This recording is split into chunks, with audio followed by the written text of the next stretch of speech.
Welcome to Buckeyes Tomorrow Morning for Monday, November 18th. I'm your host, Tom Orr. The Indiana game in 5 days, the game against Michigan in 12 days. Boy, those numbers are getting pretty small, aren't they? We're getting towards the end of the college football regular season. Buckeyes 10 games into that 12-game regular season, and they're there at 9-1 following a 31-7 win over Northwestern inside Wrigley Field on Saturday. Quite a fun afternoon of football. Now the water gets a little deeper. Buckeyes heading into their third top 5 matchup of the season against Indiana this week. But before we get to the Hoosiers, going to take a little bit of a look back at that win over Northwestern and then a little bit of a peek ahead at the Hoosiers with some of these questions. We're going to be doing that with some of the interviews with Ohio State players and head coach Ryan Day following that game. Let's start with Ryan Day. His team got off to a little bit of a slow start, but then had a 28-point avalanche surrounding halftime that really turned the game around. We struggled getting off the field on third down, on that first drive. The first one, I think it was 3rd and 10, 11, or 12. It was 3rd and extra long. And they ran it for a first down and then converted on a couple of the third downs. And then, we settled down a little bit. We went right down the field and then took a negative play on the first down. Thought we had the touchdown with Jeremiah, got called back, went into a pooch situation, and then they went down the field and scored. So they really controlled the first quarter of the game. I thought about taking the ball early in this game because I knew that that would be their plan, and decided to continue with what we've been doing. And I thought we did a nice job at the end of the first half, going into the third quarter, where that's very, very important to play that way. But like you said, a couple of those turnovers certainly helped us in the first half. Buckeye defense definitely got off to a rough start to the day.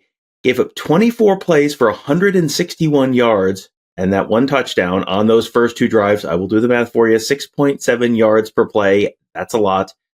But then the rest of the game, 42 plays for Northwestern, just 90 yards total for that whole rest of the game. 2.1 yards per play for the rest of the game. So, okay, that's a pretty big difference. What changed there between those first couple drives and then the rest of the game? Yeah, I just think we got off the field on third down. They only had 50 yards rushing, but we started getting off the field on third down, got some nice sacks. A couple of those third downs were 3rd and extra longs, where one was a run and the other one was just a bubble screen. And that kind of continued some drives, but overall I thought we settled down once those first couple drives hit.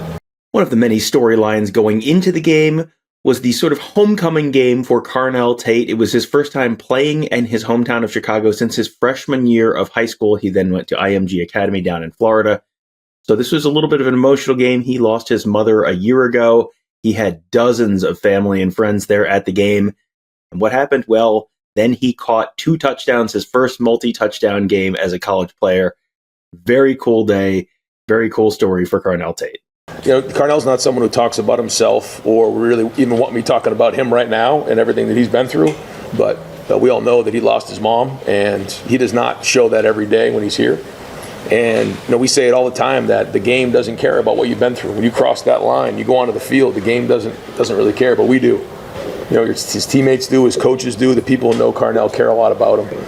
And just the way that he's handled himself has just been an example to everybody.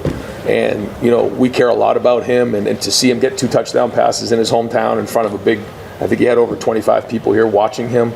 I know it means a lot to him, but it also means a lot to us. And really happy for him today. Those touchdown throws for Carnell Tate were just part of a little bit of a bigger pattern for the Buckeyes, and that was, hey, they tried to push the ball downfield a little bit more in the passing game. So how did Ryan Day feel that Will Howard did overall? Yeah, I feel like there was some really good ones in there, and we pushed the ball down the field and got some of our playmakers the ball in space, which was great. I think there's other things that we got to do a little better job of, but we know that we want to have balance, and we want to stretch the field vertically and horizontally. And I felt like there were times we did that today. We'll watch the film, get on it, but I feel like when we have the combination of getting completions, throwing the ball down the field, and then there was a point there. I think it was the third quarter, maybe the beginning of the fourth. We started to run the ball and get downhill and started cracking the run game. And Chip did a nice job of staying with that. So I thought that was good. I thought the O-line made some adjustments on some of the things they were doing, and that's what we need to get done. So overall good. I would like to see us finish the fourth quarter better. But we did what we needed to do in this game. We mentioned the slow start earlier, but the defense, once again, stood pretty tall, gave up only 7 points all day. How has that defense really responded following that Oregon loss about a month ago? And how is Brian Day feeling about that defense with Indiana and Michigan now on deck?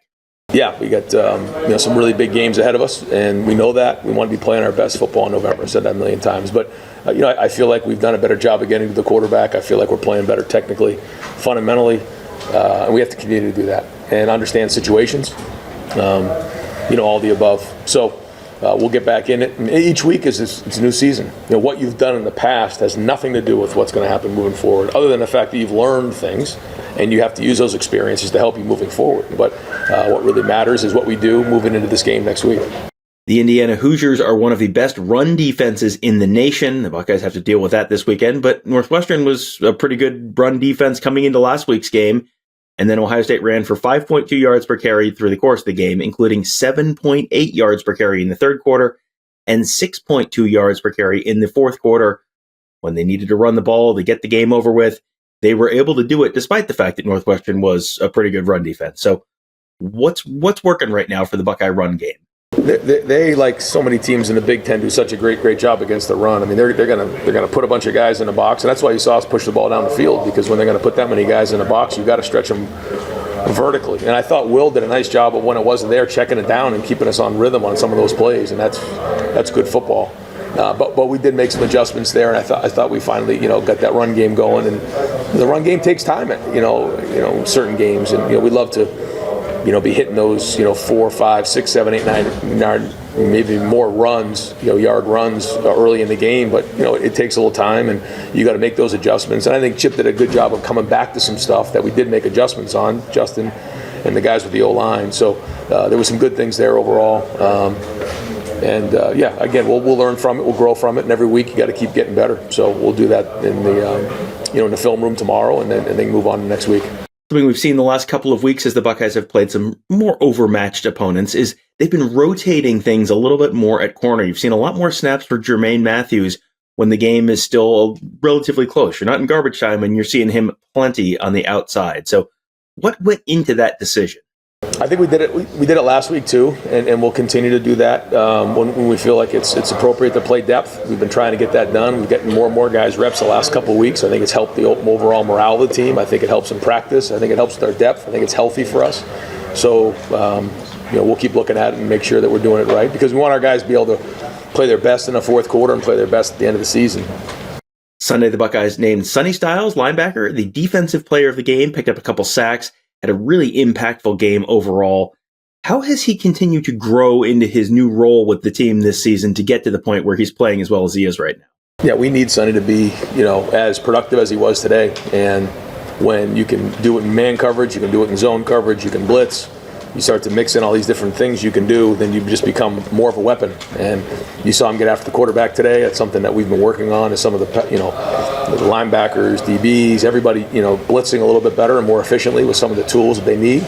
You don't just, run on a blitz and go sack a quarterback. There's a lot that goes with that. And there's a couple in the last few weeks where we've gone right by the quarterback, full speed, but have missed them. And so, we've tried to drill some of this work to make sure that we're doing a better job of avoiding the front line, the backers when they're or the running backs when they're coming to protect us, but then also doing a great job of getting the quarterback down when we get in the backfield. So good for him to see some of that work paying off, and again, we're going to need it more. Following that win over Penn State, the Buckeyes knew they had a couple games where they were going to be pretty substantial favorites, or 5 touchdown favorites against Purdue, 4 touchdown favorites against Northwestern, and they really handled their business for the most part. Did what they needed to do. They're coming out of those games relatively healthy, which is big because you got some bigger challenges on deck now. Yeah, it's a lot of people ask me that going into the game. It's like, how do you stay focused on this, knowing there's other things down the road? But the truth is, like, you lose this game here, and you're out against in the Big Ten championship game. So we know that. We know that we got to be playing our best football in November. We want to be consistent in everything we do, because either we are or we aren't. And everything you do is hard in the Big Ten. You're not just going to walk in and think you're just going to, from the first snap on, roll your helmets out there and run the team out of the stadium. It doesn't work that way. And I think Coach Brown's doing a good job. I like the way his team plays. They're physical. They had 2 weeks to prepare. And it's the same thing with the team we're going to play next week. They've had 2 weeks to prepare. They've had a bye week coming into this. So they had a week to game plan us. Northwestern did. We're 2 weeks and a week to rest up. So we know we're going to get their best shot. And that's the way we want it. And I thought they did a nice job with some of the things they did early on. and I think he's a really good coach, and they have a good team. I think it's good to, like you said, kind of a business-like win, and now it's time to move on. Ryan Day has been Ohio State's head coach since the 2019 season, and then even coached 4 games the season before that during Urban Meyer's suspension. Never lost to an unranked team. Not a once. That's something that you hear lots about Ryan Day and his record against top 10 teams or top 5 teams or whatever. Never lost to an unranked team. What goes into that? Because that's something that even great coaches will lose a clunker every once in a while. The consistency of each game, and if you're too, people kind of ask me that going into it too. It's like, if you're extreme here, what happens? Eventually, you're going to come down this way. And so, I think that's something that I've really tried to learn during my time as a head coach is to be consistent and make it about the process, not about your opponent. Now you got to know everything about your opponent, and certainly some games are different than others, but it's about our process, and the coaching staff has embraced that. I think the leaders have embraced that, and so we have to continue with our process this week, and we got to get after these guys and make sure that they're having a great week of practice and preparation, but we're going to keep our routine the routine, and I believe that that's going to lead to consistency. And the last one from Ryan Day, who's asked about the atmosphere around that game. There was a lot of cool stuff going on around Wrigley Field on Saturday. One thing that was not going on was the color purple. That was really almost non-existent outside of one student section in right field, and then some small pockets of fan bases of Northwestern fans here and there. It was supposed to be a road game. It was an Ohio State home game. 90%, I would say, comfortably 90% of the fans inside Wrigley Field were in scarlet and gray. What was that like for Ryan Day and the Buckeyes? We expected to have a great presence, but to see the way it was today was exciting. We kind of felt it as the buses were kind of going around the stadium, and you're driving through Wrigleyville, and you just see all this this red and scarlet, and I mean the people were fired up early on. So you could tell they were just coming out of the bars after opening at like 7 a.m. and people were fired up, and so it kind of got us fired up too. But we said early on we wanted to give them something to get fired up about. But they were loud, even on third down. So great to see BuckeyeNation, traveling like this. And I even looked up and saw the stands from across the street, just saw like red up there. And I'm just thinking we just really appreciate, them supporting us in an environment like this. But a great venue to play something like this in a historic stadium like Wrigley. And glad to see them enjoy an afternoon here in Chicago. Great. Coach, thank you very much. Yes. Thanks, Ryan. Now I'm going to give you a couple quick ones. From Carnell Tate, mentioned earlier, 2 touchdowns in his first home game in the city of Chicago since his freshman year of high school. What were his emotions during the course of the week? How do you manage something like that? It was a lot of high emotion stuff like that, but I had to manage it. It means a lot to be playing back in my city, especially my first time being back since my freshman year of high school, and especially being able to play in front of all my family and friends. You know, like Carnell Tate now, just give you a little bit of a walk through those 2 touchdown plays. What went into those 2 scores? I pretty much knew the ball was coming my way on the first touchdown. I had to go out there and make a play. Will put the ball out there for me to go get. And then the second touchdown, the ball was really supposed to go for a Mecca, but the ball somehow came to me again. So when the ball in your hand, you got to make the best of the opportunity. And we're going to wrap up now with a couple quick ones from Will Howard. Will Howard has done exactly what Ohio State needed him to do this year. He has not been putting up pinball numbers like Dwayne Haskins did. He's probably not going to win the Heisman Trophy. That's fine. That's not really what they need from Will Howard. What they need is kind of exactly what they're getting. Is he looking? I mean, he looks like he feels comfortable out there. Is he feeling comfortable out there? I felt really good. I think I have no idea what the stats were. I'm not really worried about it. Completion percentage is maybe the only one I care about. I don't know if it was. I had to throw a couple balls away today, but I think those were good decisions. Just throwing the ball away. Sometimes, they showed some new stuff, and they come off a bye week. Credit to them. I think they schemed up. They did some good things. Did some things that we hadn't seen, but. I think I did a pretty good job being able to take my checkdowns when I needed to and not forcing things and just kind of letting the game come to me. And when I'm able to do that, good things happen. And then obviously, the shots come, and you're able to take those. And I think it was a good day. Obviously, you have to go back and watch the film, but I feel good walking off the field. And obviously, playing here was awesome. It was a really fun experience. And you hear the Buckeyes and you hear Will Howard talk a bunch about winning the middle 8. The middle 8, of course, the last 4 minutes of the first half, the first 4 minutes of the second half. If you can sandwich together a couple scores, during that period, that's a good chance to really swing the momentum of the game. And the Buckeyes definitely did that on Saturday. They scored 21 points in the middle 8 minutes and 30 seconds of the game. How big was that? It changed the game, and today we really won it in that end of the second quarter, beginning of the third quarter. That was kind of when we won the game. I think we had some opportunities to really, put the game truly. I mean, it was out of reach, but put the game really step on their throats a little bit in the fourth. Maybe a couple throws I won back, but overall, I think we did a really good job with that middle 8, and that kind of put the game out of reach for them. So that'll do it for this episode. I would encourage you to go check us out at BuckeyeHuddle.com and YouTube.com/BuckeyeHuddle. We had a ton of coverage of the game, the aftermath. Tony Gerderman just wrote a great column on just what the atmosphere of the game, what that game was like to be in Wrigley Field on Saturday. I think you guys will enjoy that one. Make sure you check that out at BuckeyeHuddle.com. We also did a ton of behind-the-scenes videos. If you have not watched those yet, I would encourage you to do those as well. All free. It's all at YouTube.com/BuckeyeHuddle. So there's an article on the front page about all our behind-the-scenes videos.